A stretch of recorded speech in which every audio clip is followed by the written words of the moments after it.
मैं मुख्य आचार्य आर के सोनवानी आप सभी को जय मसीह की। जय मसीह। आज की ऑनलाइन रविवारी आराधना परमेश्वर पिता, परमेश्वर पुत्र और पवित्र आत्मा के नाम से प्रारंभ करते हैं। आमीन आमीन। आइए हम आज की आराधना प्रारंभ करते हैं और प्रारंभ करने से पहले हम एक छोटी प्रार्थना कर लेंगे भाई प्रदीप उल्के की अगुवाई में। आप सभी को जय मसीह की। मेरा नाम प्रदीप उइके है और प्रभु में आए मुझे 3रा वर्ष होने जा रहा है।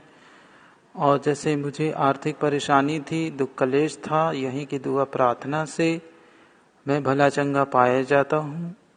आइए हम खुदामंद की स्तुति में एक वचन कहने जा रहे हैं जो पाया जाता है भजन संहिता 65 का 4 पद। क्या ही धन्य है वह मनुष्य जिसको तू चुनकर अपने समीप आने देता है कि वह तेरे आंगनों में वास करे। हम तेरे भवन के अर्थात तेरे पवित्र मंदिर के उत्तम पदार्थों से तृप्त होंगे। खुदावन इस वचन में हम सबको आशीष दे। आइए हम प्रार्थना करते हैं, अपनी दोनों आंखों को बंद करते हैं, सिरों को झुकाते हैं, सारा मन पिता परमेश्वर की ओर लगाते हैं।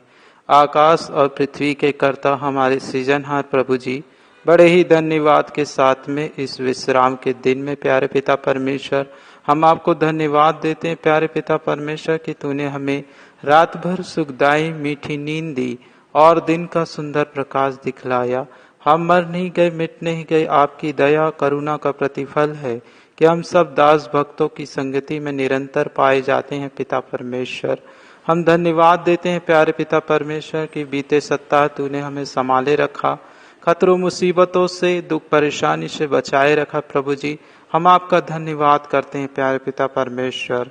होने देना प्यारे पिता परमेश्वर के इस विश्राम के दिन में प्यारे पिता परमेश्वर जब हम आपकी स्तुति और महिमा करने वाले हैं प्यारे पिता, तो आपकी उपस्थिति को चाहते हैं प्यारे पिता, क्योंकि प्रभु जी आपका कलाम कहता है कि जहां मेरे नाम से 2 या 3 इकट्ठा होते हैं वहां मैं उनके बीच में उपस्थित होता हूँ। तो खुदा बाप परमेश्वर आपकी उपस्थिति को हम चाहते हैं मेरे खुदा बाप। होने देना प्रभु जी कि हम आत्मा और सच्चाई से प्यारे पिता तेरी स्तुति आराधना को चाहते हैं मेरे खुदा बाप।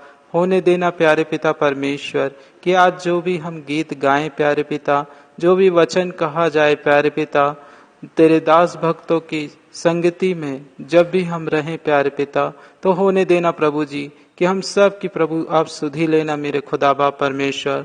होने देना प्रभु जी कि गीतों का गाए जाने में आप हमारी मदद करना। होने देना प्यारे पिता परमेश्वर कि यहाँ उपस्थित हर एक जन पे प्यारे पिता आप आशीष देना मेरे खुदा बाप परमेश्वर। होने देना प्रभु जी की हर एक की मुरादों को पूरा करना प्रभु जी। होने देना प्रभु जी की इस प्रार्थना के माध्यम से, इस आराधना के माध्यम से खुदामन हम आपसे बातचीत कर सके प्यारे पिता। होने देना प्रभु जी कि जीवन के रजिस्टर में जितने भी नाम दर्ज हैं प्यारे पिता, उन पर भी प्यारे पिता नाम बनाम सब पर तेरी आशीष तेरे अनुग्रह को चाहते हैं प्यारे पिता। हम प्रार्थना विनती करते हैं मंदिर के संचालक, सह संचालक, सभी पद अधिकारियों के लिए जो तन मन धन से प्रभु की सेवकाई करते हैं, उन पर भी प्यारे पिता तेरे अनुग्रह और तेरी दया को चाहते हैं मेरे खुदा बाप परमेश्वर। होने देना प्रभु जी कि हम आत्मा और सच्चाई से प्यारे पिता तेरी स्तुति और आराधना करें प्यारे पिता परमेश्वर। होने देना प्रभु जी जिस प्रकार आपने कहा है कि देख मैं द्वार पर खड़ा हुआ खटखटाता हूँ, यदि कोई मेरे शब्दों को सुनकर द्वार खोलेगा तो मैं उसके भीतर अंदर आ जाऊंगा और उसके साथ में भोजन करूंगा और वह मेरे साथ में। तो होने देना प्रभु जी कि बोलने वाले हम नहीं परंतु आपकी आत्मा हो प्यारे पिता। आज जो भी संदेश दिया जाएगा प्यारे पिता, जो भी वचन कहा जाएगा, उसमें प्रभु आपकी पवित्र आत्मा का सामर्थ्य रहे प्यारे पिता। होने देना प्रभु जी कि यहाँ उपस्थित हर एक जन पे प्यारे पिता आप छूइएगा मेरे खुदा बाप परमेश्वर। होने देना प्रभु जी कि आपकी पवित्र आत्मा का सामर्थ्य के द्वारा प्यारे पिता परमेश्वर हम जो कुछ भी प्रार्थना में मांगे उसका प्रतिफल आप स्वर्ग के राज्य से हाँ और आमीन में देना प्रभु जी। क्योंकि आपने कहा है कि मांगो तो तुम्हें दिया जाएगा, ढूंढोगे तो तुम पाओगे, खटखटाओगे तो तुम्हारे लिए खोला जाएगा। क्योंकि जो कोई मांगता है उसे मिलता है, जो ढूंढता है वह पाता है, और जो खटखटाता है उसके लिए खोला जाएगा। धन्यवाद देते प्रभु जी कि आपने हमारी प्रार्थनाओं को सुना और स्वर्ग के राज्य से हाँ और आमीन में उत्तर दिया। धन्यवाद के साथ में इस प्रार्थना को हमारे एकमात्र जीवित उद्धारकर्ता मुक्तिदाता प्रभु यीशु मसीह के धन्य और मीठे नाम में होकर मांगते हैं, आमीन। सबको जय मसीह की।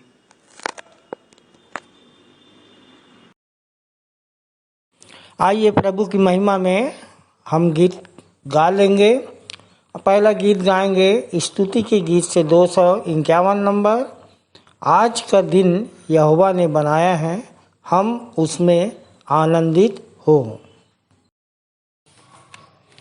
आइए प्रभु की महिमा में स्तुति के गीत से 251 नंबर गा लेंगे, जिसके बोल हैं, आज का दिन यहोवा ने बनाया है, हम इसमें आनंदित हो।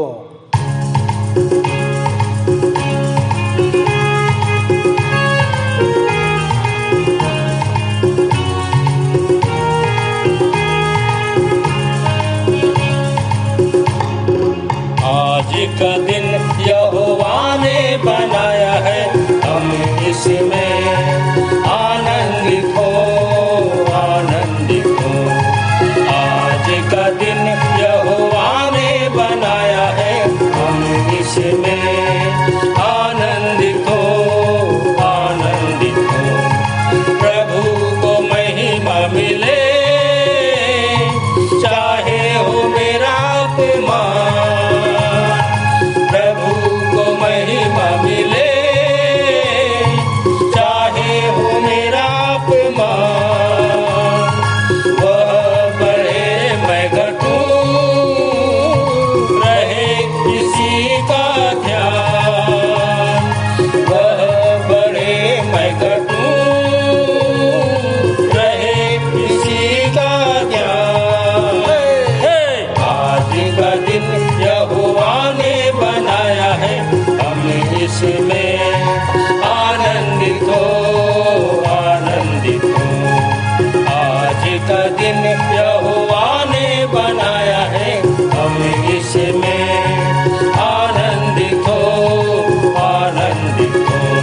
स्तुति प्रशंसा करें, क्यों ना कुछ होता रहे। स्तुति प्रशंसा करें, होता रहे। उसको हम भाते रहे, चाहे जहाँ भी रहे। उसको हम भाते रहे, चाहे जहाँ भी रहे।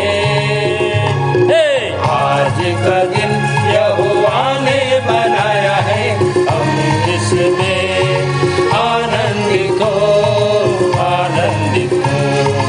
आज का दिन यहोवा ने बनाया है, हम इसमें आनंदित हो, आनंदित हो।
स्तुति में चल हम सके, यही दुआ है तुझसे। आज का दिन यहोवा ने बनाया है, हम इसमें आनंदित हो, आनंदित हो। आज का दिन यहोवा ने बनाया है, हम इसमें आनंदित हो, आनंदित हो, आनंदित हो, आनंदित हो, आनंदित हो, आनंदित हो।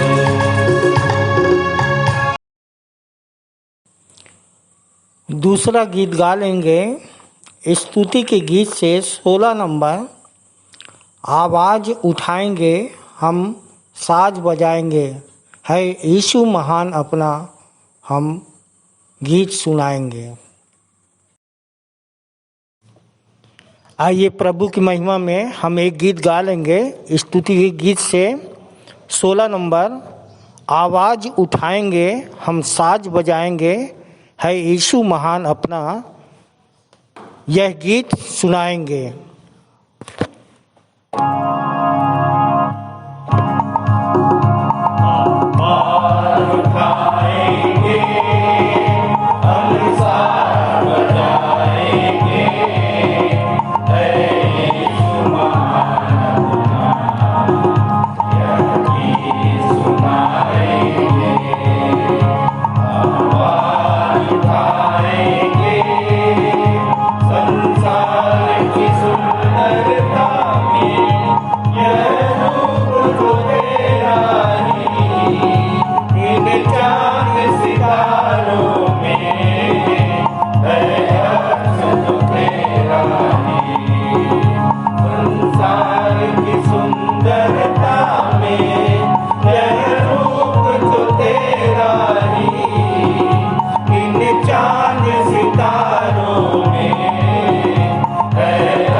हे यहोवा, तूने मुझे जांच कर जान लिया है। तू मेरा उठना बैठना जानता है और मेरे विचारों को दूर ही से समझ लेता है। मेरे चलने और लेटने की तू भली भांति छानबीन करता है और मेरे पूरे चाल चलन का भेद जानता है। हे यहोवा, मेरे मुंह में ऐसी कोई बात नहीं जिसे तू पूरी रीति से ना जानता हो। तूने मुझे आगे पीछे घेर रखा है और अपना हाथ मुझ पर रखे रहता है। आइए हम सिद्ध ज्ञान रखने वाले परमेश्वर की आराधना में जाएं। आइए हम मुख्य आराधना के प्रारंभ में एक गीत गा लेंगे। स्तुति के गीत से 104 नंबर, जब जीवन के दुख सागर में जब आंधी चलती है, तब यीशु पर मैं लंगर सी आशा रखता हूँ।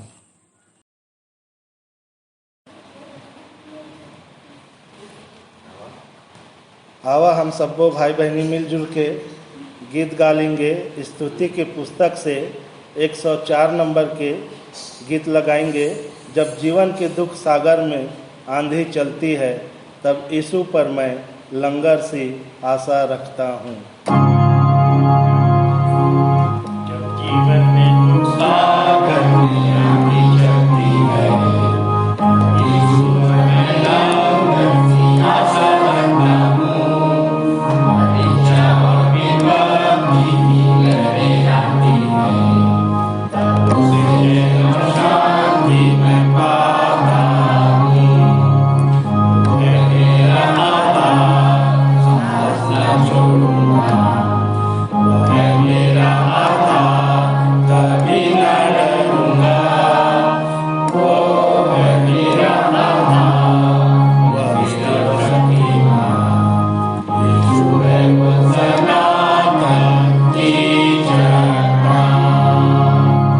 बुराई से मुझे वो बचाए रखता है, और उसे बातें करके आराम दिलाता है।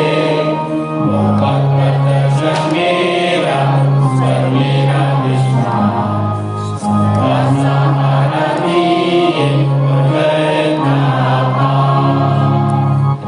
है मेरा आधार साहस न छोड़ूंगा। वो है मेरा आधार कभी न डरूंगा। वो है मेरा आधार वो मेरा शक्तिमान, यीशु है वो सनातन की चट्टान। मेरा वो सहायक चिंतक है महान, दुखों की आंधियों के बचाता मेरा प्राण। विश्वास से सभी कर्मी प्रतीक्षा को करना, जो मेरे लिए कृष्ण ने त्याग रखा। वो है मेरा आधार साहस न छोड़ूंगा। वो है मेरा आधार कभी न डरूंगा। वो है मेरा आधार मेरा शक्तिमान, यीशु है वो सनातन की चट्टान।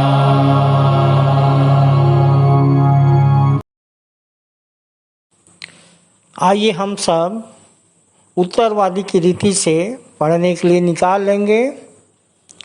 यूहन्ना रचित सुसमाचार 21 अध्याय, जिसका हम पूरा पढ़ लेंगे और पढ़ने में अगुवाई कुमारी दिव्यानी सूर्यवंशी करेंगी और कमलेश सूर्यवंशी के साथ हम सब उत्तर देंगे।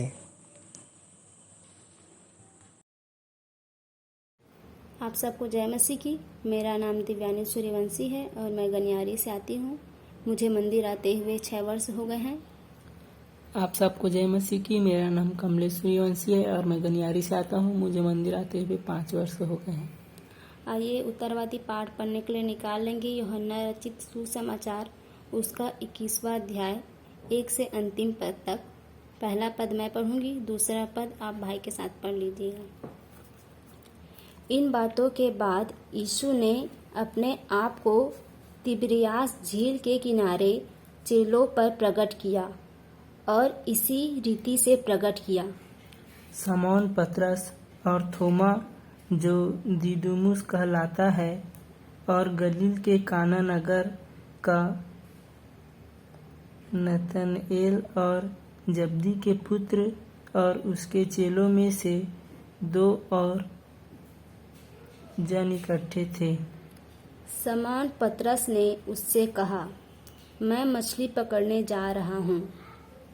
उन्होंने उससे कहा, हम भी तेरे साथ चलते हैं। अतः वे निकलकर नाव पर चढ़े, परंतु उस रात कुछ न पकड़ा। भोर होते ही यीशु किनारे पर आ खड़ा हुआ, तब भी चेलों ने नहीं पहचाना कि यह यीशु है। तब यीशु ने उनसे कहा, हे बालकों, क्या तुम्हारे पास कुछ मछलियां हैं? उन्होंने उत्तर दिया, नहीं। उसने उनसे कहा, नाव की दाहिनी ओर जाल डालो तो पाओगे।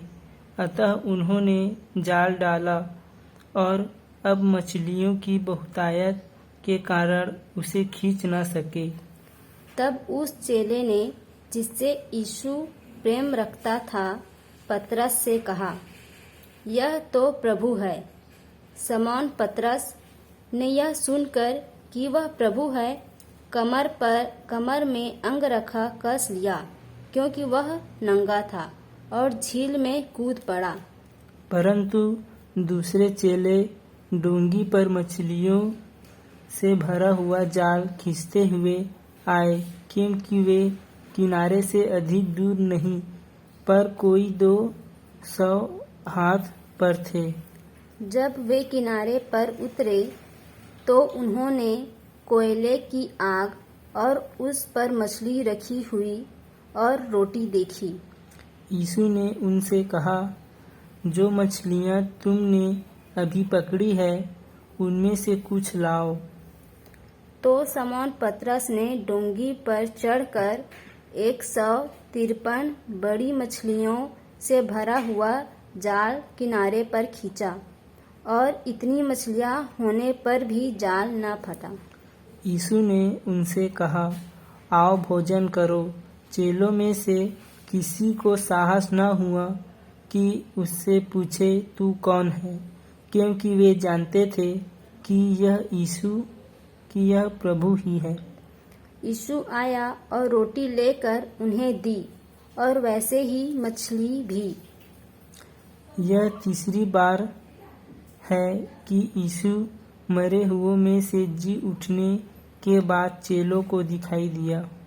भोजन करने के बाद यीशु ने समौन पतरस से कहा, हे समौन, यूहन्ना के पुत्र, क्या तू इन से बढ़कर मुझसे प्रेम रखता है? उसने उससे कहा, हाँ प्रभु, तू तो जानता है कि मैं तुझसे प्रीति रखता हूँ। उसने उससे कहा, मेरे मेमनों को चरा। उसने फिर दूसरी बार उससे कहा, हे समौन यूहन्ना के पुत्र, क्या तू मुझसे प्रेम रखता है? उसने उससे कहा, हाँ प्रभु, तू जानता है कि मैं तुझसे प्रीति रखता हूँ। उसने उससे कहा, मेरी भेड़ों की रखवाली कर। उसने तीसरी बार उससे कहा, हे समौन यूहन्ना के पुत्र, क्या तू मुझसे प्रीति रखता है? पतरस उदास हुआ कि उसने उससे तीसरी बार ऐसा कहा, क्या तू मुझसे प्रीति रखता है? और उसने कहा, हे प्रभु, तू तो सब कुछ जानता है। तू यह जानता है कि मैं तुझसे प्रीति रखता हूँ। यीशु ने उससे कहा, मेरी भेड़ों को चरा। मैं तुझसे सच सच कहता हूँ, जब तू जवान था तो अपनी कमर बांधकर जहाँ चाहता था वहाँ फिरता था, परंतु जब तू बूढ़ा होगा तो अपने हाथ फैलाएगा और और दूसरा तेरी कमर बांधकर जहाँ तू न चाहेगा वहाँ तुझे ले जाएगा। उसने इन बातों से संकेत दिया कि पतरस कैसी मृत्यु से परमेश्वर की महिमा करेगा, और तब उसने उससे कहा, मेरे पीछे हो ले। पतरस ने मुड़कर उस चेले को पीछे आते देखा जिससे यीशु प्रेम रखता था और जिनसे भोजन के समय उसकी छाती की ओर झुककर पूछा था, हे प्रभु, तेरा पकड़ने वाला कौन है? उसे देखकर पतरस ने यीशु से कहा, हे प्रभु, इसका क्या हाल होगा? यीशु ने उससे कहा, यदि मैं चाहूँ कि वह मेरे आने तक ठहरा रहे तो तुझे इससे क्या, तू मेरे पीछे हो ले। इसलिए भाइयों में से यह बात फैल गई कि वह चेला ना मरेगा। तो भी यीशु उससे यह नहीं कहा कि वह ना मरेगा, परंतु यह कि यदि मैं चाहूँ कि वह मेरे आने तक ठहरा रहे तो तुझे इससे क्या। यह वही चेला है जो इन बातों की गवाही देता है और जिनसे इन बातों को लिखा गया है, और हम जानते हैं कि उसकी गवाही सच्ची है। अंतिम वचन हम सब एक साथ पढ़ लेंगे। और भी बहुत से काम हैं जो यीशु ने किए, यदि वे एक एक करके लिखे जाते तो मैं समझाता हूँ कि पुस्तकें जो लिखी जाती है वे संसार में भी ना समाती। परमेश्वर अपने वचन के पढ़े और सुने जाने पर हम सबको आशीष दे। सबको जय मसीह की।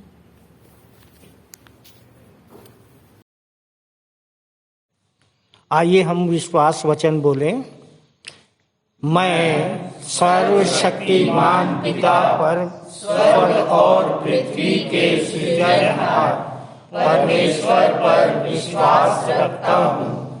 मैं उसके एकलौते पुत्र हमारे प्रभु यीशु मसीह पर, जो पवित्र आत्मा के सामर्थ के द्वारा कुमारी मरियम से जन्मा, जिसने पोंतियुस पिलातुस के राज्य में दुख उठाया, जो क्रूस पर टांगा गया और मारा गया, जो गाड़ा गया और अदृश्य लोक में पहुंचा, और तीसरे दिन मृतकों में से फिर जी उठा, जो स्वर्ग पर चला गया और सर्वशक्तिमान पिता परमेश्वर के दाहिने हाथ विराजमान है, और जीवितों और मृतकों का न्याय करने फिर आने वाला है।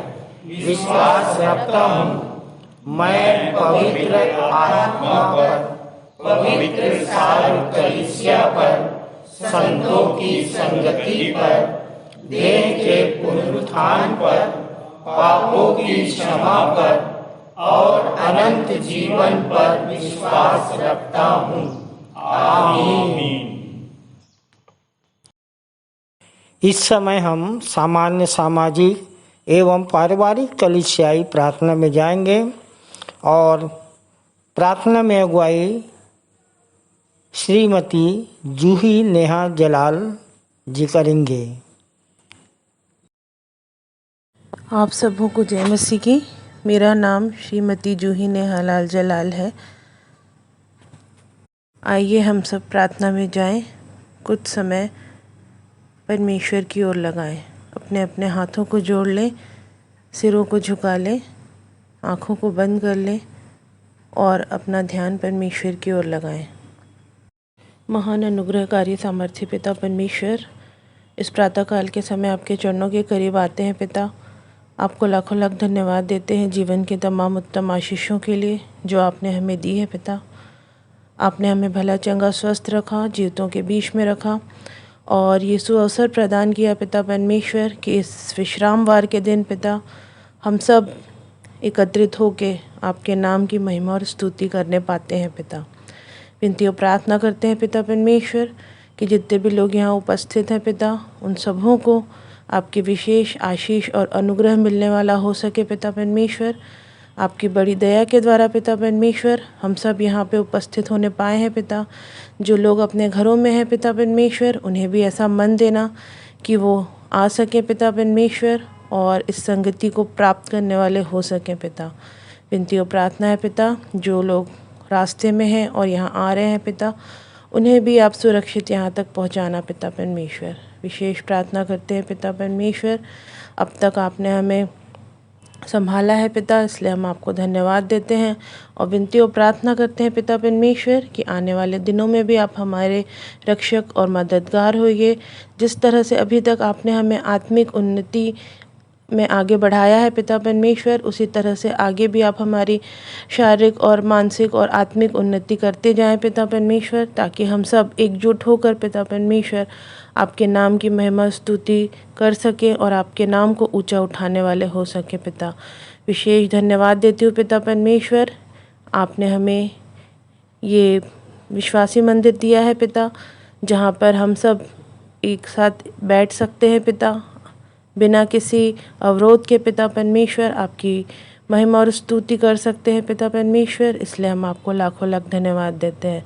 होने देना पिता परमेश्वर, इसी प्रकार से आपकी आशीष इस मंदिर पे बनी रहे पिता, और जो काम यहाँ होता है पिता परमेश्वर वो और भी अच्छे तरीके से आगे होने वाला हो सके पिता। आपकी विशेष अनुग्रह और आपकी अगुवाई को चाहते हैं पिता। विशेष रूप से प्रार्थना करते हैं पिता परमेश्वर यहाँ के संचालक गण के लिए, जो कि अपने तन मन धन से इस मंदिर की प्रगति के लिए लगे रहते हैं पिता। उन्हें भी आप अपनी विशेष ज्ञान और बुद्धि और सामर्थ्य से भरिए पिता परमेश्वर, ताकि जहाँ कहीं भी आपका वचन नहीं पहुँचा है पिता, वो वहाँ तक आपका वचन पहुँचा सकें पिता। और जितने भी लोग आपको नहीं जानते हैं पिता परमेश्वर, सच्चे परमात्मा की खोज में है पिता परमेश्वर, वो भी आपको जानने और मानने वाले हो सके पिता। विशेष रूप से प्रार्थना करते हैं पिता परमेश्वर, जितने भी आचार्य हैं सहआचार्य हैं, उन्हें समझ बुद्धि और ज्ञान देना पिता। जितने भी लोग हैं पिता परमेश्वर जो यहाँ आते हैं पिता परमेश्वर, उन्हें भी आप समझ और बुद्धि और ज्ञान देना पिता, ताकि ना केवल सांसारिक रूप से पिता परमेश्वर बल्कि आत्मिक रूप से भी वो आगे बढ़ने वाले हो सकें पिता, और आपके नाम को ऊंचा उठाने वाले हो सके पिता। विनती और प्रार्थना करते हैं पिता परमेश्वर, जितने भी हमारे कलीसिया में हमारे मंदिर में पिता परमेश्वर जो बुज़ुर्ग हैं, उनके भी आप संगो साथ रहना पिता परमेश्वर। उन्हें भी अच्छा स्वास्थ्य तंदुरुस्ती प्रदान करना पिता, क्योंकि हम जानते हैं पिता कि पके बाल शोभायमान मुकुट के समान होते हैं पिता। उन्होंने जो हमें हमारा मार्गदर्शन करते हैं पिता, हमारे पथ प्रदर्शक होते हैं पिता, उन्हें भी आप अच्छा स्वास्थ्य तंदुरुस्ती देना पिता, ताकि वो भी हमारे बीच में रह सकें और हमारे मंदिर का संचालन अच्छे से करने वाले हो सके पिता। विशेष रूप से प्रार्थना करते हैं पिता, मंदिर में जितने भी जवान बच्चे हैं पिता, उन सबों के आप संगो साथ रहना, उनकी अगुवाई करना पिता परमेश्वर, क्योंकि हम जानते हैं कि जवानी के दिन में बहुत भटकाव होता है पिता। शैतान बहुत ज़्यादा हमें चकाचौंध दिखाता है पिता परमेश्वर, और ये चाहता है कि हम भटक जाएं पिता। होने देना पिता, उन सारे जवान बच्चों के लिए प्रार्थना करते हैं पिता जो हमारे मंदिर में पाए जाते हैं। उन सबों पे आपकी विशेष आशीष और अनुग्रह हो, ताकि कोई भी बच्चा पिता परमेश्वर, कोई भी जवान बच्चा अपने मार्ग से भटकने ना पाए पिता। आपका वचन कहता है कि हे जवान, जवानी के दिनों में अपने सृजनहार को ना भूलना। होने देना पिता परमेश्वर की कोई भी जवान अपने आप को ना भूलने पाए पिता, और अपना जीवन पिता परमेश्वर आपके अनुरूप जीने वाला हो सके पिता। विशेष प्रार्थना करते हैं पिता परमेश्वर बच्चों के लिए, जो छोटे बच्चे हैं पिता, जो संडे स्कूल में हैं, वो भी आपने हमें दान के रूप में दिए हुए हैं पिता। उन्हें भी आप संभालिए पिता, जबकि वो आने वाले दिनों में बच्चों का VBS चलाया जाना है पिता, उसमें भी आपकी विशेष आशीष और अनुग्रह को चाहते हैं पिता, ताकि ये छोटे छोटे बच्चे पिता परमेश्वर आपके बारे में सीख सकें, जान सकें पिता, और आने वाले दिनों में पिता परमेश्वर बड़े होके आपके नाम की बहुत बड़े खंबे बनने वाले हो सके पिता, और आपके नाम की गवाही देने वाले हो सके पिता परमेश्वर, और आपके नाम को आगे बढ़ाने वाले, ऊंचा उठाने वाले हो सके पिता। विनती और प्रार्थना करते हैं पिता परमेश्वर हमारे देश के लिए, जबकि आज हमारे देश में बहुत सी प्रॉब्लम्स पाई जाती हैं पिता, लेकिन आप सब जानते हैं पिता परमेश्वर, हमारा विश्वास है पिता परमेश्वर कि आप हमारे साथ हैं पिता, और जब तक आपका साथ है पिता परमेश्वर हमें किसी भी रूप में कोई भी तकलीफ़ नहीं हो सकती है पिता परमेश्वर। विशेष रूप से प्रार्थना करते हैं पिता परमेश्वर हमारे देश के जितने भी नेता हैं, राजनेता हैं पिता, उन सबों पे आपकी विशेष आशीष और अनुग्रह हो सके पिता। उन्हें समझ, बुद्धि और ज्ञान देना पिता, ताकि वो सब सही तरह से इस देश का संचालन करने वाले हो सके। पूरे विश्व के लिए प्रार्थना करते हैं पिता, जबकि पूरे विश्व में एक स्थिति आ गई है पिता कि वो युद्ध हर तरफ हमें युद्ध की ही बातें सुनाई देती हैं पिता। होने देना पिता परमेश्वर कि ये विश्व युद्ध भी शांत होने वाला हो सके पिता। जहाँ जहाँ पे युद्ध की बातें होती हैं पिता परमेश्वर, वो सब शांत होने वाला हो सके पिता परमेश्वर, और हम सब आपसी प्रेम और भाईचारे के साथ इस दुनिया में रहने वाले हो सके पिता।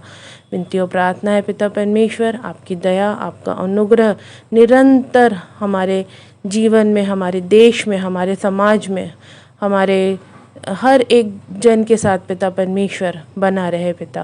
विनती और प्रार्थना है पिता परमेश्वर, जबकि हम यहाँ पर आए हैं, एकत्रित हुए हैं पिता परमेश्वर, हम आपकी महिमा स्तुति कर सके पिता परमेश्वर। हमारे गीतों का गाया जाना, वचनों का बोला जाना, ये सब कुछ आपको भावता हुआ बलिदान होने वाला, हम आपको बलिदान करते हैं पिता परमेश्वर, ताकि ये सब को आप ग्रहण कर सकें पिता परमेश्वर।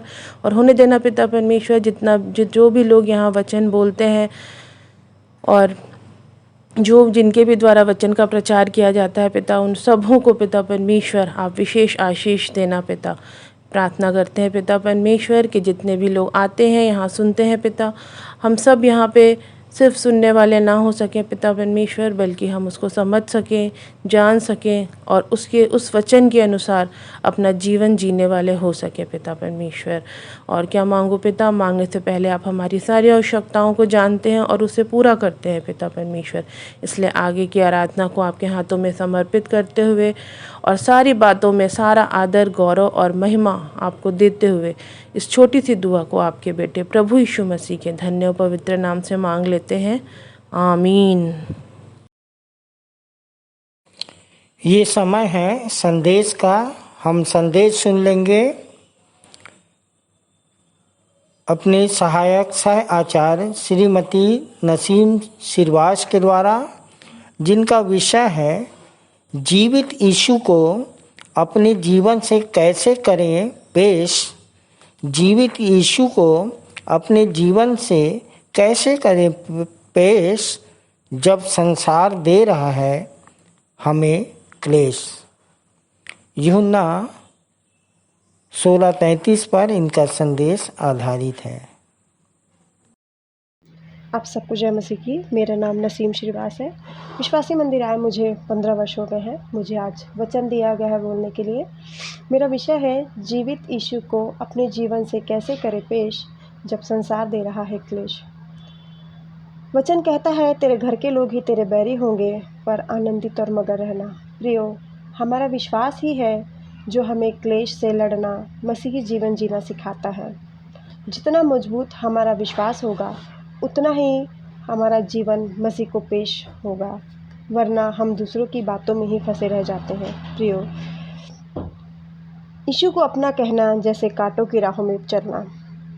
जब हमारे जीवन में क्लेश आता है तो साथ ही साथ हमारे जीवन में मौका भी आता है कि हम अपने विश्वास में पक्के हो जाएं और हम अपने प्रेम में और गहरे हो जाएं, ताकि हम यीशु को अपने जीवन में महसूस कर पाएँ और उसके साथ अपना जीवन जी पाएँ।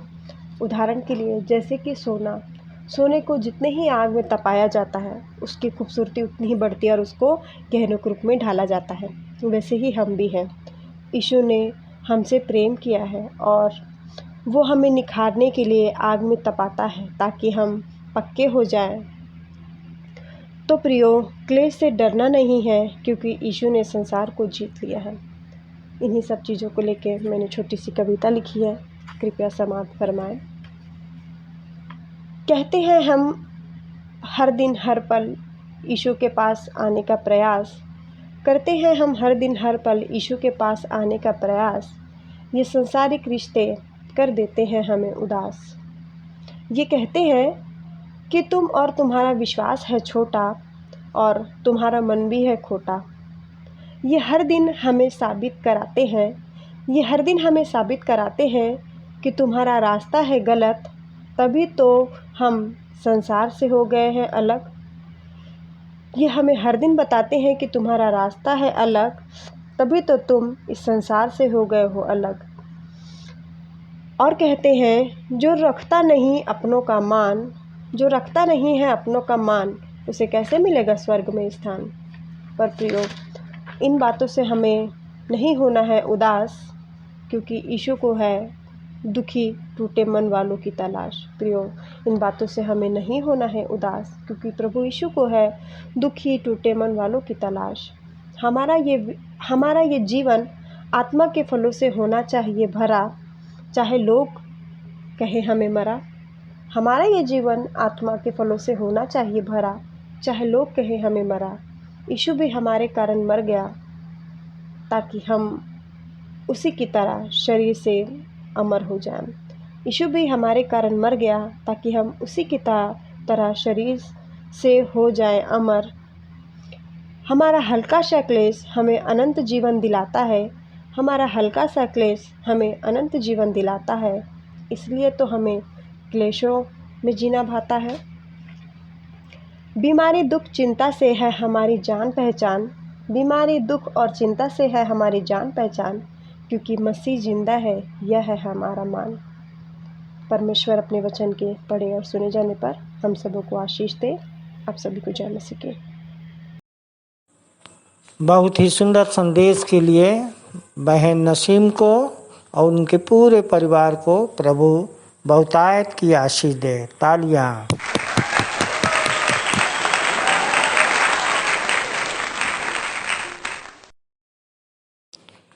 प्रभु भोज पर हम दूसरा संदेश सुन लेंगे सहायक आचार्य डॉक्टर शीतला सूर्यवंशी की अगुवाई में। आप सबको जय मसीह की।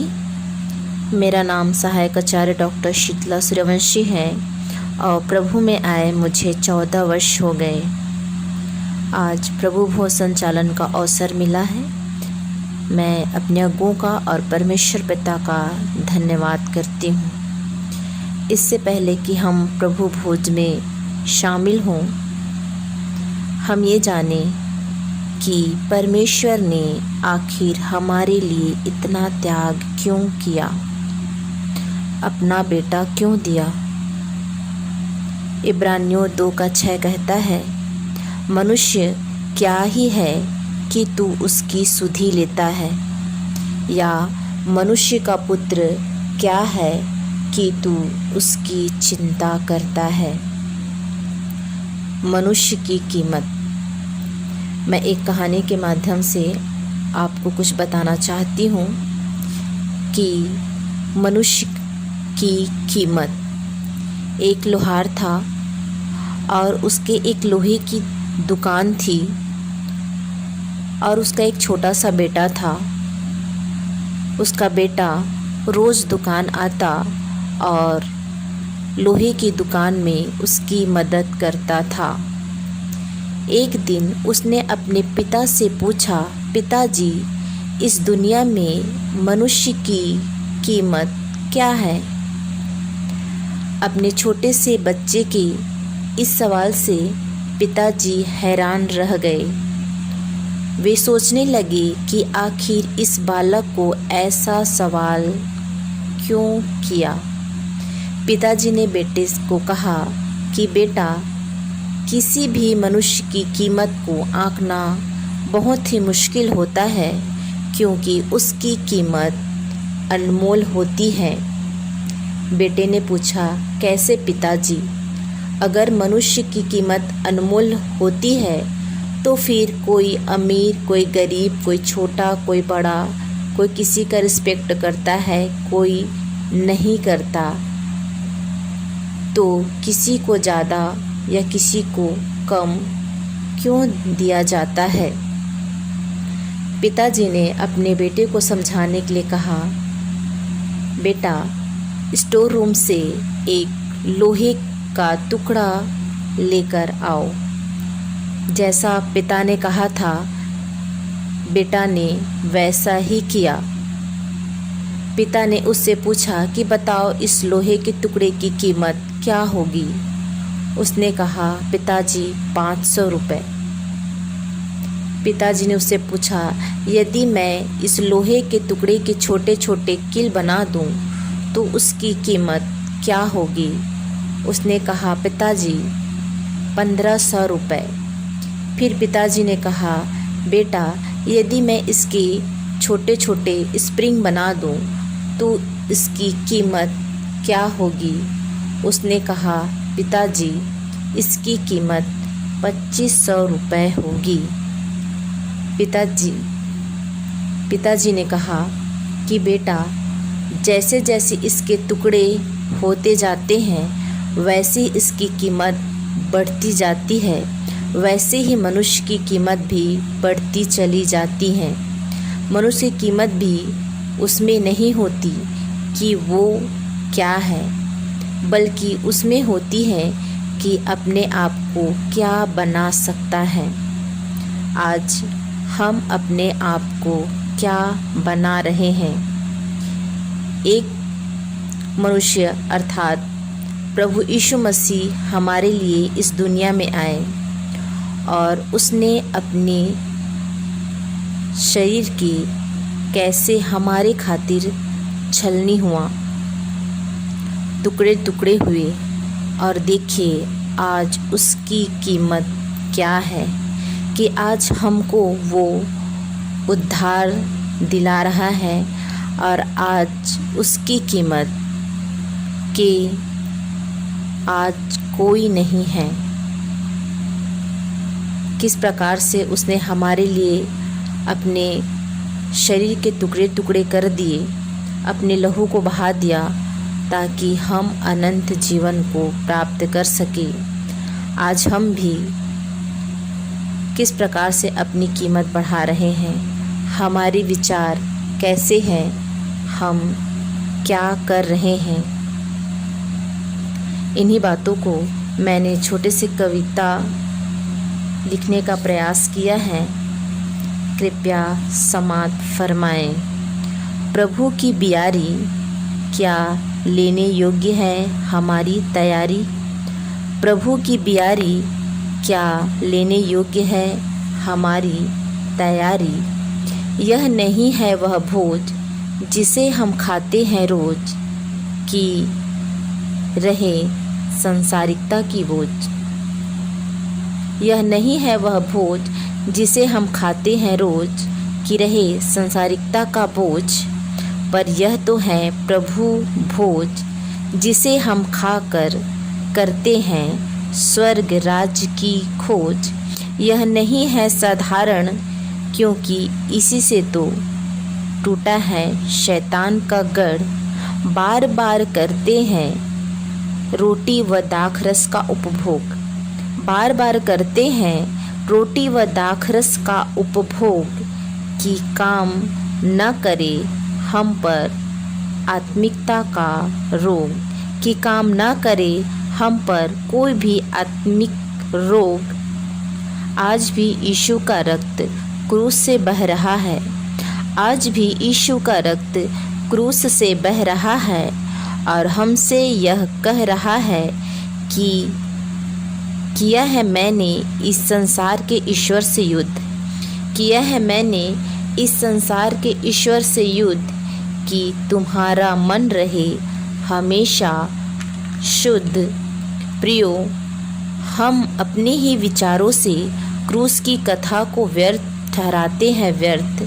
प्रियो, हम अपने ही विचारों से क्रूस की कथा को ठहराते हैं व्यर्थ, क्योंकि समझ नहीं पाते उसका अर्थ। आइए हम एकता के बंधन को और करें मजबूत, आइए हम एकता के बंधन को और करें मजबूत, ताकि घुसने योग्य छेद ना पाए शैतानी दूत। परमेश्वर ने तो बनाया था हमें अपने ही तुल्य, परमेश्वर ने तो बनाया था हमें अपने ही तुल्य। अब निरर्थक बातों में मन लगाकर कम न करे अपना मूल्य। सजी है हमारे लिए प्रभु की मेज, सजी है हमारे लिए प्रभु की मेज। खाकर प्राप्त करे तेज, खाकर प्राप्त करे तेज। इस छोटे से वचन के पढ़ सुने और कहे जाने पर परमेश्वर हम सबको आशीष दे। प्रभु भोज पर सुंदर संदेश के लिए आचार्य शीतला और उनके पूरे परिवार को प्रभु बहुतायत की आशीष दे। तालियां।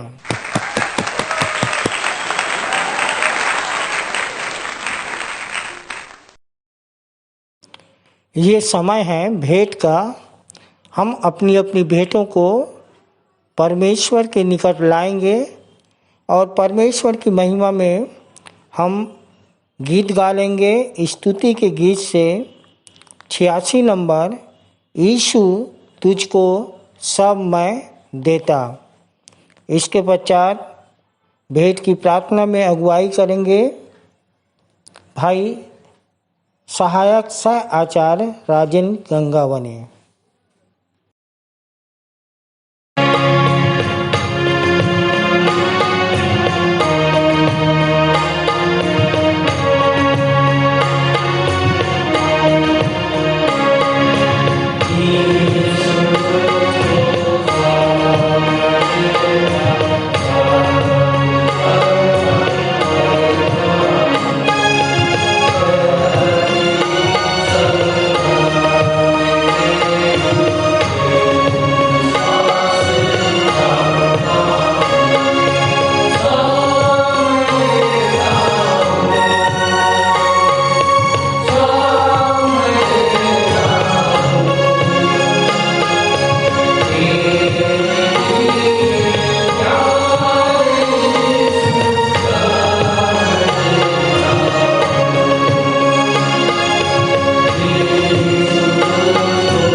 आप सबको जय मसीह की। मेरा नाम सहायक सहचार्य राजन गंगौने है। मंदिर आते मुझे 9 वर्ष हो चुके हैं। आइए प्रार्थना करें। हाथों को जोड़े, सरों को झुकाए, अपने हाथ परमेश्वर की ओर लगाए। आकाश के झरोखे खोल कर उत्तम आशीषों की वर्षा करने वाले ये हमारे दयालु पिता परमेश्वर, आपके चरणों के समीप आते हैं और आपको धन्यवाद धन्यवाद और धन्यवाद देते पिता, जो आपने हम सबको रात भर सुखदायी नींद दी, सुबह का मीठा प्रकाश दिखलाया, अब तक संभाल के रखा, जितों के बीच रखा।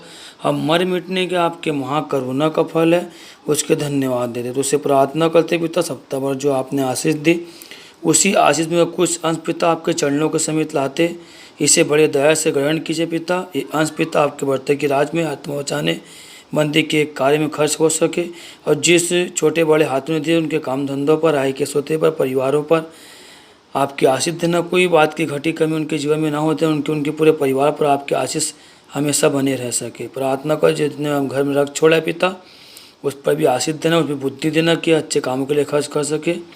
इन सब से बढ़ के पिता अपने शरीरों को जीवित, पवित्र और परमेश्वर को भावता बलिदान करके चढ़ाने वाले हो सके, और मानसिक मासूता के ना बने, परंतु निर्बलता में हम सामर्थ्य की सिद्धि को पाने वाले हो सके। ऐसी तुझसे प्रार्थना है।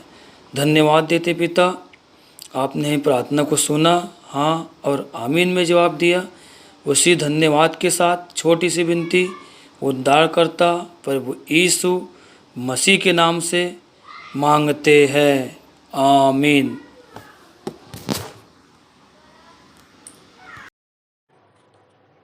मैं मुखियाचार्य R.K. सोनवानी सबको जय मसीह की। आप लोगों को सूचना से अवगत करा दूं, हमारी रविवारी आराधना ऑनलाइन और ऑफलाइन दोनों चलती है। समय प्रातः 10 बजे से 12:30 बजे तक। आप लोग समय का विशेष ध्यान दें। जिनको जिनको आराधना में जिम्मेदारी दी जाती है उनको ऑनलाइन और ऑफलाइन दोनों में बोलना है। ऑनलाइन के लिए अपना ऑडियो बनाकर शुक्रवार शाम तक मुझको अवश्य ही भेज देवें। हमन गाना गाबो अभी छपने में विलम्ब है, तब तक आप YouTube से हमन गाना गाबो ऐप्स डाउनलोड कर लें, ताकि आपको गीतों को गाने में, प्रकाशन दर्शन समझने में असुविधा ना हो। विश्वासी मंदिर 2022 का कैलेंडर हमारे पास उपलब्ध है। 35 रुपये में आप प्राप्त कर सकते हैं। अवकाशकालीन बाइबिल स्कूल 2022। बड़े हर्ष की बात है कि सभी बच्चों का अवकाशकालीन बाइबिल स्कूल 9/5/2022 दिन सोमवार से प्रारंभ हो रहा है। आप सभी माता पिता से अनुरोध है कि अपने अपने बच्चों को अवश्य भेजें या लेकर आवें। टीचर, कार्यकर्तागण, सहयोगीगण भी अवश्य ही अपने कार्यभार को संभालें, और जो किसी कारणवश नहीं आ सकते वो भी समय से पहले इतला कर दें, ताकि हम विकल्प की व्यवस्था कर सकें। आइए 15/5/2022 की रविवारी आराधना के लिए आप लोगों को सूचित कर दूं, जिसका संचालन सहायक आचार्य कुमारी बबीता सिंह करेंगी। आरंभ की प्रार्थना कुमारी भारती साहू के द्वारा। उत्तरवादी पाठ रोमियो 8 अध्याय, जिसका 1 से 17 पद तक पढ़ लेंगे, और पढ़ने में अगुवाई रिकेश सोनवानी करेंगे और श्रीमती पुष्पलता रात्रे उत्तर देंगी। सामान्य सामाजिक एवं पारिवारिक कलीसियाई प्रार्थना हमारे आचार्य पंडित चंद्रशेखर देव तिवारी शास्त्री के द्वारा। संदेश सहायक सहचार्य भाई रामेश्वर राठौर के द्वारा, जिनका विषय है परमेश्वर पर ना करें शक, परमेश्वर पर ना करें शक उन्हें मालूम है हमें क्या क्या है आवश्यक। मत्ती 6:25 से 30 तक आप अपने संदेश के लिए ले सकते हैं। प्रभु भोज संचालन भाई सहायक आचार्य संदीप अंचल के द्वारा, और उनका संदेश भी प्रभु भोज पर रहेगा। भेंट की प्रार्थना श्रीमती ज्योति गंगावानी के द्वारा, और हम अपने मुख्य संदेश संचालक जी से उत्तरवादी पाठ पर सुन लेंगे, और अंतिम प्रार्थना में अगुवाई सहायक सहाचार्य श्रीमती पिंकी शुक्ला करेंगी, और अपने संचालक जी की आशीष से सभा का समापन करेंगे। धन्यवाद। आइए और अंत में सुन लेते हैं अपने मंदिर के संचालक जी द्वारा पिछले सप्ताह के संदेशों की समीक्षा, मंदिर की वर्तमान स्थिति एवं भविष्य की योजनाएं तथा आज के उत्तरवादी पाठ पर संक्षिप्त टिप्पणी। प्रभु यीशु के मधुर और मीठे नाम से सबको एक बार फिर से जय मसीह की। हम पिता परमेश्वर का धन्यवाद करते हैं कि उसकी दया और अनुग्रह से फिर से एक अवसर मिला है। जीवों के बीच में पाए जाते हैं, हर प्रकार की दुर्घटनाओं से, शैतानी बातों से उसने बचाया है, और ये कि हमारे और मृत्यु के बीच में पग भर का अंतर होता है, पर वो प्रति सेकंड प्रति क्षण हमको बचाता है। सो परमेश्वर का धन्यवाद हो। प्रियो, आज मेरा मन कुछ भावुक सा है, और इसलिए सबसे पहले मैं एक गवाही बता दूं कि अभी 4 तारीख की बात है। 2 दिन पहले मुझको अचानक से लूज मोशन हो गया। गर्मी बहुत थी, और हमेशा की तरह मैं सोचता था कि दही खा लूँगा, एक केला खा लूँगा, सब ठीक हो जाएगा, और ऐसा किया भी, परंतु वो बहुत कंट्रोल नहीं हुआ। और प्रतिदिन जैसे सुबह उठते हैं, मैं साधारण डाइट ले करके और अपनी ब्लड प्रेशर की दवाइयाँ जो रूटीन में लेता रहता हूँ हमेशा नियमित रूप से, उसको ले करके मंदिर चला गया। थोड़ी देर के बाद कुछ मुझको धुंधला धुंधला सा दिखाई दिया, चक्कर आने लग गया और पसीने से तर हो गया।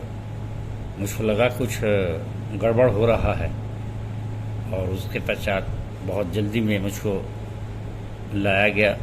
घर लाए हमारे भाई आशीष जलाल और बहन सुनैना को भी बुलाया गया, जो आप सब जानते हैं कि बहुत अच्छी नर्स हैं, और उन्होंने देखा कि ब्लड प्रेशर बहुत लो हो गया है, इसलिए मुझको चक्कर आ रहा था, और बहन ने ट्रीटमेंट किया और मैं स्वस्थ हो सका। और जब डॉक्टर के पास गए तो डॉक्टर ने मुझको एक तरह से डांट के कहा कि कभी भी जब लूज मोशन होता है तो बीपी की दवाइयाँ नहीं लेना चाहिए, आपने क्यों लिया। और मेरे प्रियो, मेरे और मेरे प्रिय जीजों ने कभी कोई ऐसा बताया नहीं, क्योंकि कभी कभी ऐसा होता रहता था, और हमेशा जैसे मैं बताया कि दही और केला वगैरह खा लेते थे और ठीक भी हो जाते थे, तो कभी दवाई लेने की आवश्यकता भी नहीं थी। परंतु देखिए, एक बहुत बड़ा हादसा टल गया अगर मैं दूर होता और तत्काल ट्रीटमेंट नहीं मिलता, क्योंकि बीपी बहुत ही लो हो गया था। सो परमेश्वर का धन्यवाद हो कि स्थिति संभली और मैं अब स्वस्थ हूँ और उसकी महिमा कर सकता हूँ। प्रियो, कब कौन सी घटना हो जाए और कब हमारे जीवन की शाम आ जाए, अंत हो जाए, हम नहीं जानते, परंतु परमेश्वर का धन्यवाद हो कि जीवन के इस पड़ाव तक हम सबको संभाला है। और निश्चित रूप से मैं परमेश्वर का धन्यवाद देता हूँ और अपने सारे प्रिय जीजों को जिन्होंने दौड़ धूप करके मेरा इलाज कराया और मेरे लिए प्रार्थनाएं की, मैं सबको हृदय से धन्यवाद देता हूँ। और हम पिछले सप्ताह की कुछ बात याद करते हैं कि हमारे सामने पहला संदेश रखा था हमारे सहायक सहचारी भाई मुरली साहू, और भाई ने बहुत ही सुंदर गवाही के साथ अपने संदेश को प्रारंभ किया। और बहुत से लोग नहीं जानते कि वो इंजीनियर हैं, और उनका जो विषय था वो है मंदिर हो तुम पवित्र आत्मा के और पुत्र हो तुम पिता परमात्मा के।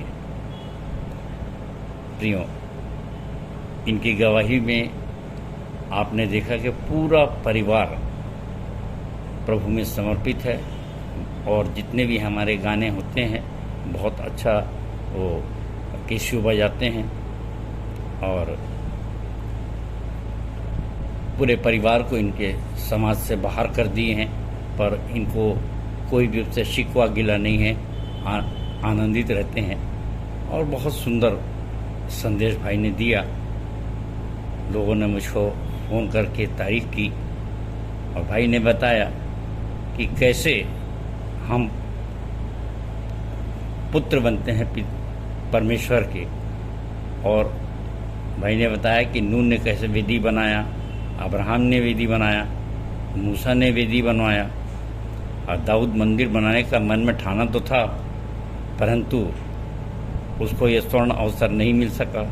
उसके बेटे सुलेमान को मिला, और उसने 7 वर्षों में बनाया।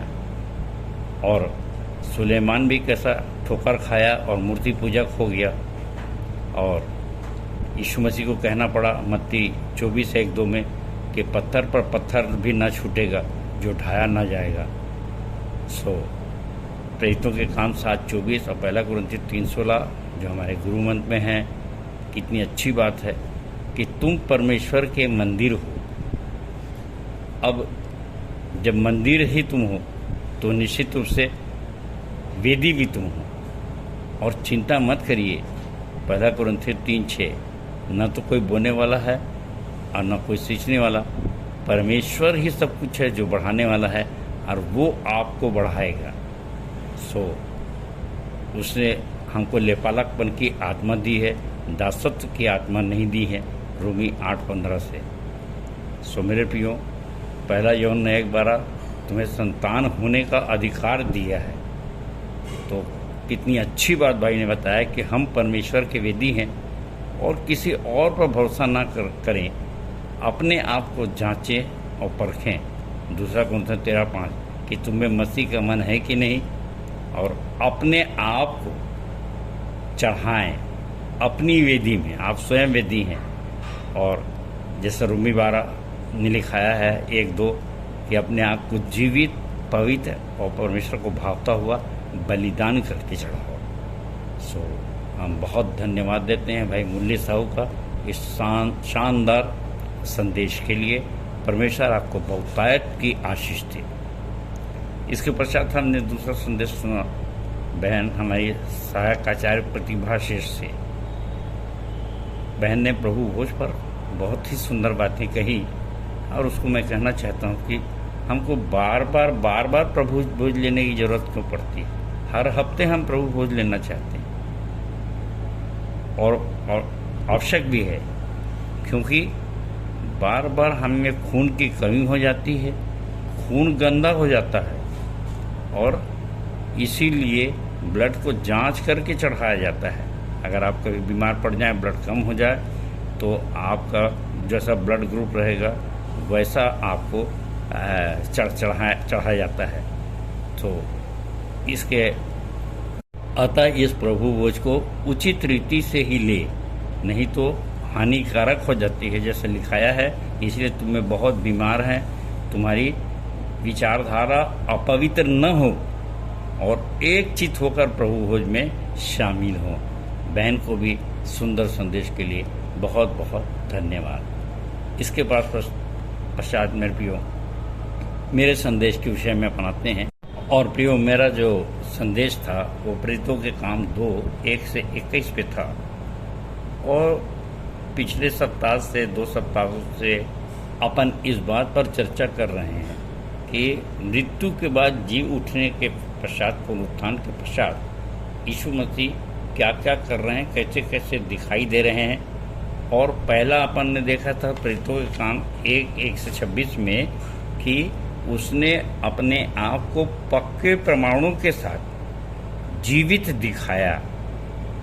और उसके बाद अपन काफ़ी उस पर चर्चा कर चुके हैं और आज भी हमको जीवित दिखाने की आवश्यकता है पक्के प्रमाणों के साथ। और पिछले सप्ताह का था कि सबसे विवादित विषय जो अन्य भाषा बोलने लगे, पेंतुकुस्त का दिन।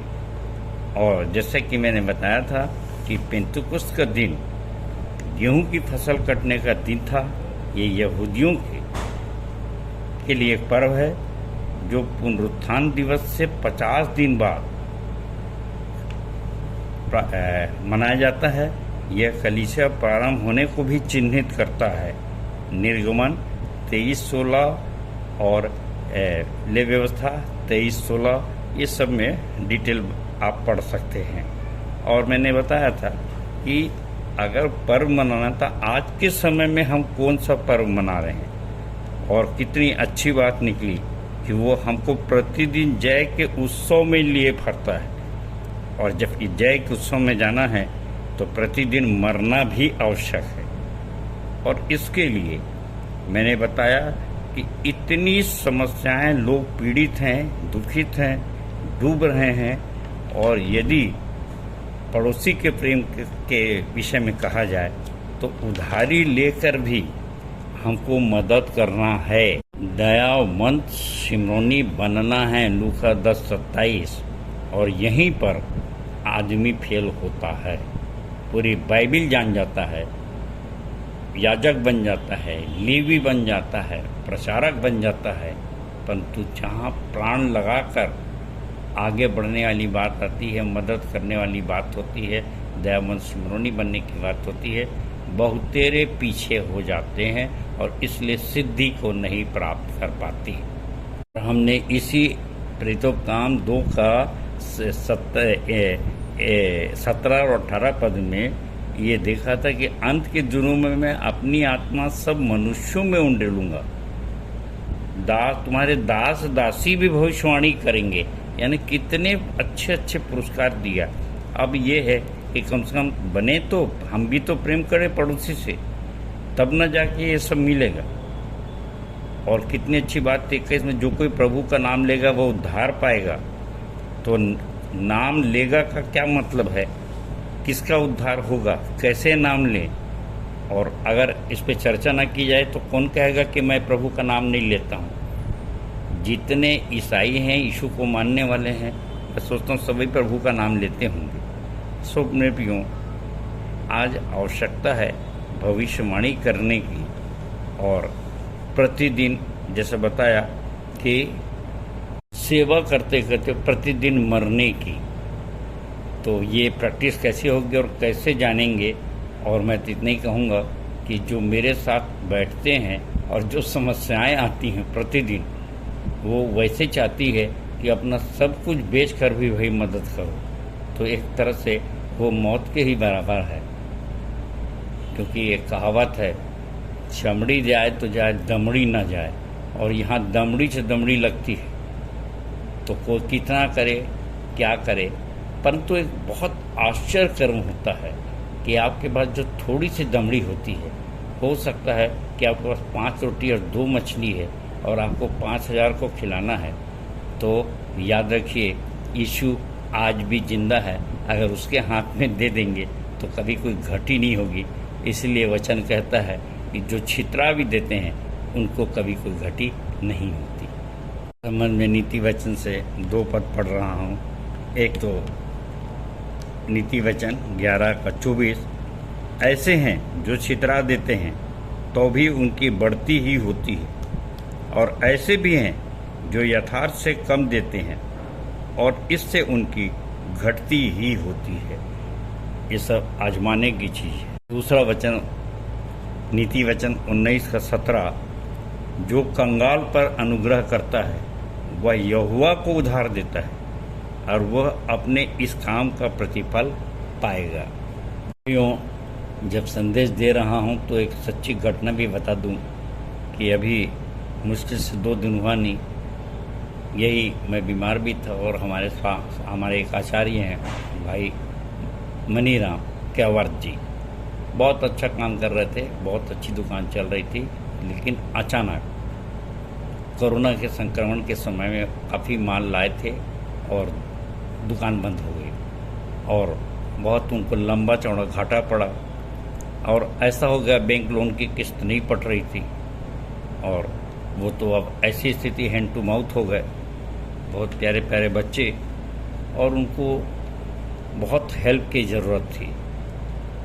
मैं धन्यवाद देता हूँ कि हमारे पे कुछ लोगों ने मन खोला है और हम प्रयास कर रहे हैं कि उनकी मदद करके उनकी दुकान में ताला लगने से हम बच सकें, ताकि उनकी दुकान खुड़की ना हो, क्योंकि उनकी रोजी रोटी है, बच्चों का प्रश्न है, बहुत समस्या में हैं, बच्चे भी बहुत उदास थे, रो रहे थे। लेकिन देखिए ऐसी ऐसी समस्या आती है कि तत्काल हमको मीटिंग बुलाना पड़ता है, तत्काल वहाँ पे कुछ लोग जुड़ते हैं, कोई रास्ता निकालते हैं। और मैं धन्यवाद देता हूँ भाई संदीप अंचल, भाई राम पांडे, बबीता सिंह, डॉक्टर अल्पनारायण और भाई राजेंद्र सोमानी और बहुत से लोग कोई ना कोई आकर के सारे हम लोग समय समय पर कलेक्शन करते हैं और इस प्रकार ऐसे लोगों को मदद पहुंचाते हैं। और ये काम भी है किसी को मौत के मुंह से बचाना। सुप्रियो, आज भी वो घटनाएं हैं, कैसे हम वेदी को जीवित पवित्र चढ़ाएं, कैसे हम पड़ोसी से ऐसा प्रेम करें कि परमेश्वर हमारी सुनकर हमारे मन को आनंदित करे। हमारी प्रार्थना बोलने से पहले हेलो, हाँ बोल, मैं जानता हूँ, कैसे आवाज़ पहचानता हूँ। आप मोबाइल आजकल बहुत यूज़ करते हैं, मोबाइल का ज़माना आ गया, परंतु पहले तो नहीं था। परंतु कहता है कि तुम्हारे मांगने से पहले मैं जानता हूँ कि तुम्हें किन किन बातों की आवश्यकता है। कुछ दोस्ती हो, संपर्क हो, संवाद हो, तो बहुत जल्दी हम एक दूसरे की आवाज़ पहचान लेते हैं। और जब मैं बोलता हूँ तो मुझको याद आता है कि कई बार कुछ आवाज़ें हैं आती हैं, अरे भाई मैं कौन बोल रहा हूँ, बोलो भाई पहचानो आप। अब बहुत दिन में हो सकता है कोई 5 साल से बातचीत नहीं हुई है, 4 साल से, और आप लोग को भी ऐसा होता है, कोई मित्र होता है, कभी कभी मजाक करते रहते हैं, परेशान करते हैं मजाक में। और अब कैसे जाने कोई 5 साल 7 साल के बाद हेलो कह रहा है, मुझको पहचानो, अरे मेरी आवाज़ ही भूल गए, मेरी आवाज़ ही पहचान है। तो मेरे को हमेशा बाइबल के कोटेशन याद आते हैं कि यीशु मसीह ने कहा, मेरी भेड़ें मेरा स्वर पहचानती हैं और मैं उनका स्वर पहचानता हूँ। कितने आनंद की बात होती है कि हमारी दोस्ती कुछ ऐसी हो यीशु मसीह से। अगर दोस्ती पक्की होती है मेरे प्रियो, तो अब आपका और मेरा सबका अनुभव है कि हमको रात दिन अपने मित्र से गिड़गिड़ाना नहीं पड़ता, सवेरे शाम तक कई बार नहीं बोलना पड़ता।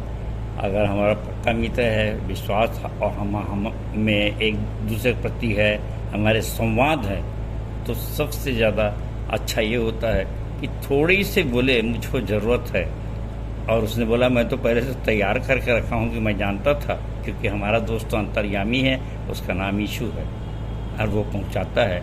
और इस सब मेरे को अनुभव होते रहते हैं, और इसीलिए मैं आपको बताता हूँ कि विश्वासी मंदिर जो इतना चमकता है और इतना आशीषित होता है, तो उसके फाउंडेशन में, उसके नींव में, उसके नीचे यही है कि हम लोग सवेरे से ऐसी बड़ी बड़ी समस्याओं को लेकर लोग आते हैं और इसका एक्सपेरिमेंट हम लोग करते रहते हैं, प्रयोग करते रहते हैं, और परमेश्वर की सामर्थ्य हमारे साथ कार्य करती है, इसमें कोई दो मत नहीं, और उसी को हम प्रचार भी करते हैं। और आज का जो उत्तरवादी पाठ है, जैसे बताया यूहन्ना 21 पूरा, और इसमें भी प्रियो मैं ये बताना चाहूँगा कि जैसे यीशु मसीह ने पहले जीवित प्रमाणों के साथ अपने आप को दिखाया, और फिर पवित्र आत्मा की जब उतरी पेंतुकुस्त के दिन, तो कैसे कैसे आशीषें मिली, और हमको भी आज कैसी आशीष मिल रही है। पहले कुरिन्थी 14 से अपन ने देखा, पौलुस ने बहुत अच्छे से समझाया। और मैंने भी बताया कि आप भ्रमित मत होइए कि अगर नई अन्य भाषा नहीं बोल रहे हैं तो महत्व भविष्यवाणी का है, और आपको कभी किसी हालत में निराश नहीं होना है, भ्रमित नहीं होना है, क्योंकि हम गाना गवन में इसीलिए पृष्ठ 28 के 13वीं टिप में हमने बहुत साफ लिखा है कि 7 बातों में विशेष सावधानी रखें, और उसमें चौथा पॉइंट है कि अन्य भाषा टंग्स। और इसमें क्या होता है, ये जिससे टिप जो लिखी गई है उसका बहुत गंभीरता से आपको ध्यान देना है, नहीं तो शैतान अवश्य बिजी हो जाएगा। बहुतों को अपने गैर में गिराया रखा है। तो जिसके सही प्रकाशन एवं दर्शन से भ्रमित कर शैतान विचारों को असंतुलित कर दोचित्ता बनाता है, और इन्हीं 7 समुंदर में शैतान ने बहुतों को डुबा के मारा है, इसीलिए तो मृत सागर का पानी खारा है। सो गिद्ध से बचने के लिए सिद्ध बने, लूका 17:37। और उज्जवल रूप धारण, सरदूतों जैसे उज्जवल रूप धारण करने वाले शैतानों से सावधान, दूसरा करते 11:14। क्योंकि स्पष्ट कहा गया, सावधानी प्रियो हर एक आत्मा के प्रति न करो, वरन उन्हें परखो कि वे परमेश्वर की ओर से हैं या नहीं, क्योंकि बहुत से झूठे भविष्यवक्ता जगत में निकल खड़े हुए हैं। 1 यूहन्ना 4:1। और परमेश्वर की आत्मा तुम इस रीति से पहचान सकते हो, जो तुम्हारी मानता है, सुनता है, वो परमेश्वर की ओर से है, जो नहीं मानता वो परमेश्वर की ओर से नहीं है। सुनिश्चित कर लीजिए। बहुत सीधी, बहुत सरल, बहुत पारदर्शी, स्पष्ट बाइबिल है। और सबसे बड़ी जिसमें शक्ति जो है वो तो ये है कि यीशु मसीह ने जो प्रचार किया यूहन्ना 3:11-12 में, और उसी का हम जवाब दे रहे हैं। आज उसी का प्रकटीकरण है कि अगर 1 से पढ़ें अपन तो यूहन्ना 21:1 से तिरबियास झील में अपने आप को कैसे यीशु मसीह ने प्रकट किया। वचन में सीधा सीधे लिखाया, मैं आपके सामने पढ़ देता हूँ। इन बातों के बाद यीशु ने अपने आप को तिबिरियास झील के किनारे चेलों पर प्रकट किया, और इस रीति से प्रकट किया। कैसे? दूसरा नंबर, शमौन पतरस और थोमा जो दिदुमुस कहलाता है, और गलील के काना नगर का नतनिएल और जब्दी के पुत्र और उसके चेलों में से 2 और जन इकट्ठे थे। शमौन पतरस ने उससे कहा, मैं मछली पकड़ने को जाता हूँ। उन्होंने उससे कहा, हम भी तेरे साथ चलते हैं। सो वे निकलकर नाव पर चढ़े, परंतु उस रात कुछ और ना पकड़ा। भोर होते ही यीशु किनारे पर खड़ा हुआ, तो भी चेलों ने न पहचाना कि वह यीशु है। तब यीशु ने उससे कहा, हे बालकों, क्या तुम्हारे पास कुछ खाने को है? उन्होंने उत्तर दिया कि नहीं। उसने उनसे कहा, नाव की दाहिनी ओर जाल डालो तो पाओगे। तब उन्होंने जाल डाला, और अब मछलियों के बहुतायत के कारण उसे खींच ना सके। मेरे प्रियो, मैं इसका बीच का छोड़ करके 14वां पद पढ़ रहा हूँ। यह तीसरी बार है कि यीशु ने मरे हुओं में से जी उठने के बाद चेलों को दर्शन दिए।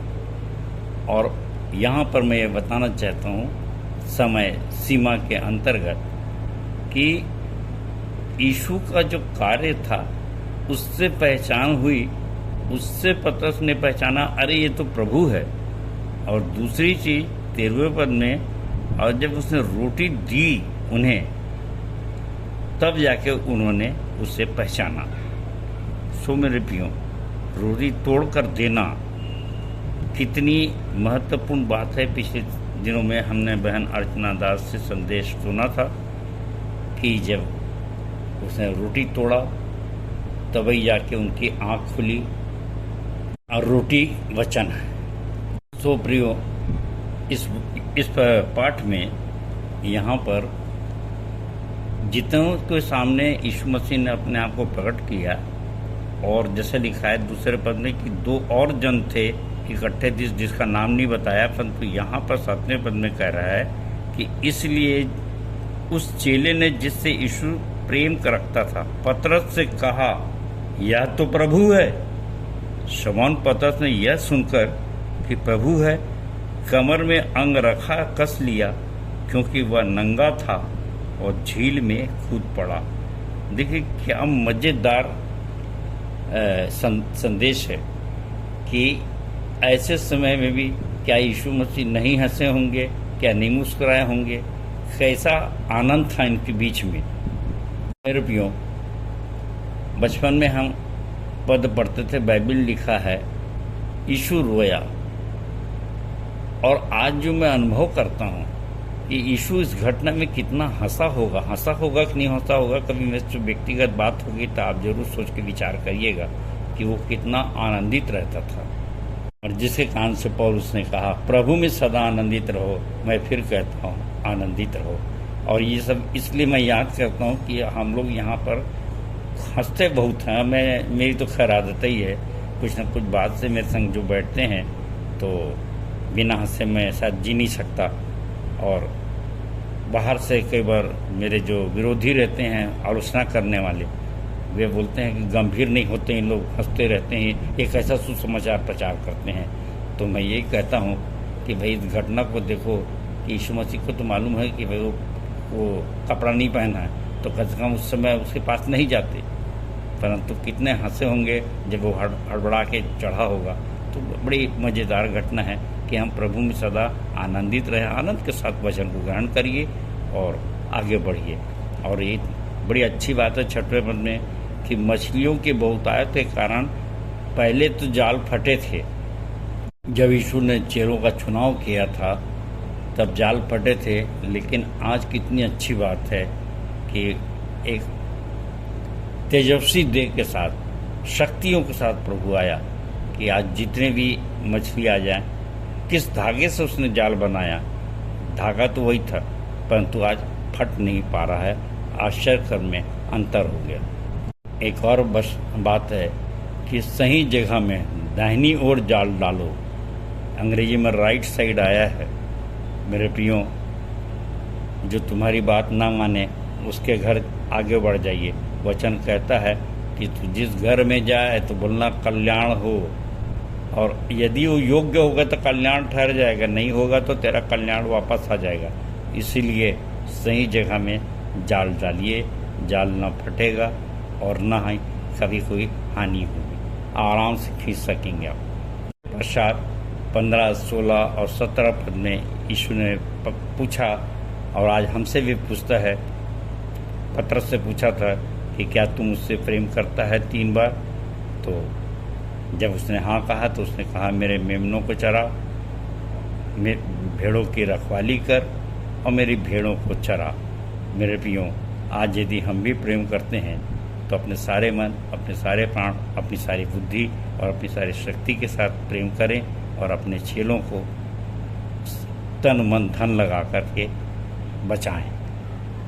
क्योंकि मैं तो प्रैक्टिकल अनुभव वाला हूँ, इसलिए सीधा सीधा कहता हूँ कि यदि आप अपने तन मन धन को नहीं लगाएंगे और चेला बना रहे हैं तो न तो आपका धन आशीषित होगा और न ही उस चेला ही पक्का होगा। सो ऐसा चराने के लिए यीशु मसीह पतरस को कह रहे हैं, मैंने छोटे छोटे भेड़ों की रखवाली कर, भेड़ों को चरा। मेरे प्रियो, अब इसका आखिरी जो 25वां पद है वो आपके सामने बांटना चाहूँगा। लिखा है, और भी बहुत से काम हैं जो यीशु ने किए, यदि वे एक एक करके लिखे जाते तो मैं समझता हूँ पुस्तकें जो लिखी जाती वे जगत में भी न समाती। सो उपदेशक 12:12 भी कहता है, हे मेरे पुत्र, इन्हीं से चौकसी सीख, बहुत सी पुस्तकों की रचना का अंत नहीं होता। बहुत सी पुस्तकों की रचना का अंत नहीं होता और बहुत पढ़ना देह को थका देता है। तो पुस्तकी ज्ञान एक अलग ज्ञान है मेरे प्रियो, और व्यवहारिक ज्ञान करके दिखा करके और चेले बनाना पड़ता है। और यहाँ पर ये देख लीजिए कि वास्तव में आज सुनिश्चित कर लीजिए आप कि क्या आप पांचवा सुसमाचार हैं। तो स्वयं आप एक पुस्तक हैं, एक नई पुस्तक है, जीवित पुस्तक है जिसको लोग देख सकते हैं। और इसीलिए विश्वासी मंदिर कहता है कि व्यवहारिक विश्वासी बनो, और यही बनाना हमारा उद्देश्य है विश्वासी मंदिर का, अन्यथा दूसरा नहीं है। मसीहा बनाना है और व्यवहारिक विश्वासी बनाना है। और इसीलिए हम यूहन्ना 3:11-12 के अनुसार ऐसा दिखाएं जो हम जानते सो कहते हैं, जो यीशु मसीह ने ये दिया हमको। यूहन्ना 3 में निकोदेमुस को जब उसने बताया कि मैं बताने के था कि मैं तुमसे सच कहता हूँ कि जो हम जानते सो कहते हैं, जो हम देखते हैं हम उसकी गवाही देते हैं। तो ऐसी अगर आप गवाही देते हैं तो ऐसी गवाही देकर अगर आप आत्माएं जीतते हैं तो निश्चित रूप से आपका चेला भी कहेगा कि ऐसा हमसे हो नहीं सकता कि जो कुछ हमने देखा है सुना है उससे ना कहें, और लोग मानने के लिए विवश हो ही जाएंगे। प्रेरितों का 4:20। तो मेरे प्रियो, इसी सामर्थ्य के साथ आप भी अपने आप को जीवित और पवित्र बलिदान करके और दिखाइए, ताकि आपके चेले कमज़ोर चेले ना बने, स्ट्रॉन्ग चेले बने। और मैं परमेश्वर को धन्यवाद देता हूँ कि मेरे चेले स्ट्रॉन्ग हैं। इसलिए इन वचनों के साथ मैं यहाँ पर विराम देता हूँ। प्रभु सबको आशीष दे, सबको जय मसीह की, जय मसीह की और जय मसीह की। धन्यवाद। उत्तरवादी पाठ पर सुंदर सार गर्भित व्यवहारिक टिप्पणी के लिए हम अपने संचालक जी को बहुत बहुत धन्यवाद देते हैं। तालियां।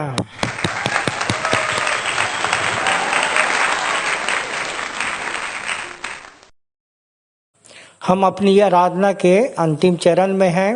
एक गीत गाएंगे हमन गाना गाबो से 42 नंबर, हम धूम मचा देंगे। अंतिम प्रार्थना भाई चित्रबेन गुंडाने के द्वारा, प्रभु की प्रार्थना और अपने संचालक जी की आशीष से सभा का समापन करेंगे। आनंद के साथ धूम मचाएं और गीत गाएंगे हमन गाना गाबुन से 42 नंबर, हम धूम मचा देंगे।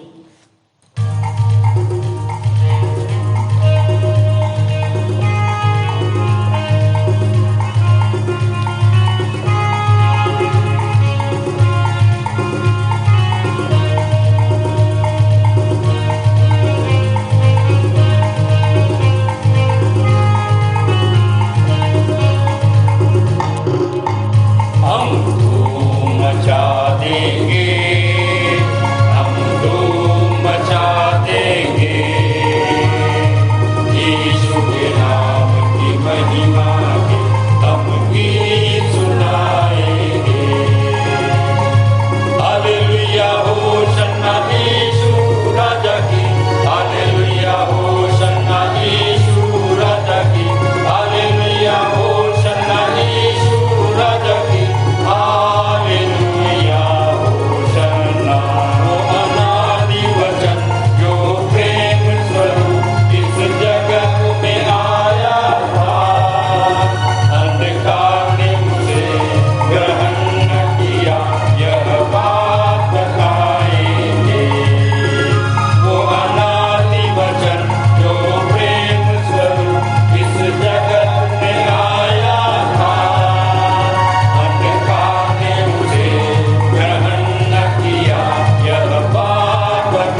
सबको जय मसीह की।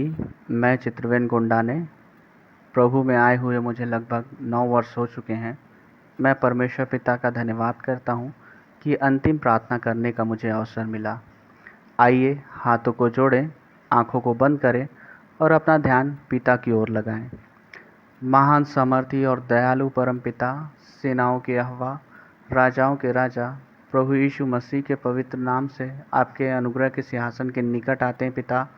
हम हृदय से धन्यवाद देते हैं प्रभु परमेश्वर पिता, आज के विश्राम दिन की ऑनलाइन आराधना के लिए। प्रभु परमेश्वर पिता, आप संपूर्ण आराधना में अल्फा ओमेगा हुए, इसके लिए हृदय से धन्यवाद देते हैं प्रभु परमेश्वर पिता। हम धन्यवाद देते हैं पिता परमेश्वर आपके चुने हुए दास भक्तों के लिए, आपकी ओर से जो वक्ता नियुक्त किए गए थे उनके लिए पिता परमेश्वर, जिन्होंने संदेश दिए प्रभु परमेश्वर पिता, आपका हृदय से धन्यवाद देते हैं प्रभु परमेश्वर पिता। होने देना प्रभु परमेश्वर पिता, हमें वचन की रोटी को खाने की और पचाने की सामर्थ्य और शक्ति देना प्रभु परमेश्वर पिता। हमें ज्ञान बुद्धि और समझ की आत्मा देना प्रभु परमेश्वर पिता, जो आपके दास भक्तों के द्वारा वचन का बीज बोया गया है प्रभु परमेश्वर पिता, वो हम में 100 गुना तक फलवंत होने पाए प्रभु परमेश्वर पिता। हम प्रार्थना निवेदन विनती करते हैं पिता परमेश्वर, हमें ऐसी बुद्धि ज्ञान समझ की आत्मा देना कि आपके मेमनों की चरवाई करने वाले हो सके, आपके भेड़ों की रखवाली करने वाले हो सके और आपके भेड़ों को चराने वाले हो सके प्रभु परमेश्वर पिता। होने देना प्रभु परमेश्वर पिता। प्रार्थना करते हैं जितने भी आज के विश्राम दिन की ऑनलाइन आराधना में प्रत्यक्ष रूप से सम्मिलित होते हैं पिता, हुए हैं पिता, उन सब को आप आशीषित करना प्रभु परमेश्वर पिता। हम धन्यवाद देते हैं आपकी सहायता मदद के लिए प्रभु परमेश्वर पिता, और सारा आदर महिमा गौरव आपको देते हैं और धन्यवादी मन के साथ छोटी विनती को आपके प्रिय पुत्र और हमारे प्रभु यीशु मसीह के पवित्र नाम से मांगते हैं, आमीन। हे हमारे पिता, तू जो स्वर्ग में है, तेरा नाम पवित्र माना जाए, तेरा राज्य आए, तेरी इच्छा जैसे स्वर्ग में पूरी होती है, वैसे ही इस पृथ्वी पर भी पूरी हो। हमारे दिन भर की रोटी आज हमें दे, और जैसे हमने अपने अपराधियों को क्षमा किया है, वैसे ही तू भी हमारे अपराधों को क्षमा कर, और हमें परीक्षा में ना डाल, परंतु बुराई से बचा, क्योंकि राज्य, पराक्रम और महिमा सदा तेरे ही है, आमीन। और अब हमारे पिता परमेश्वर का प्रेम, खुदावन प्रभु यीशु मसीह का अनुग्रह है, पवित्र आत्मा की शांति और सहभागिता हम सब के ऊपर अब से लेकर सदाकाल तक होती रहे, आमीन।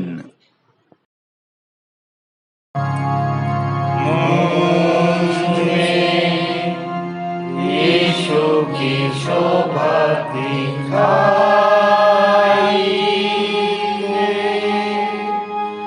उसका अद्भुत प्यारा निर्मलता, हेतु आत्मा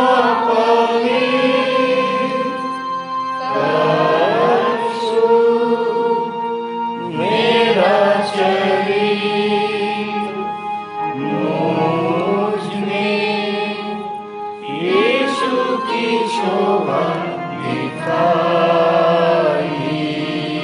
दे, आमीन, आमीन। आप सबको जय मसीह की। जय मसीह की।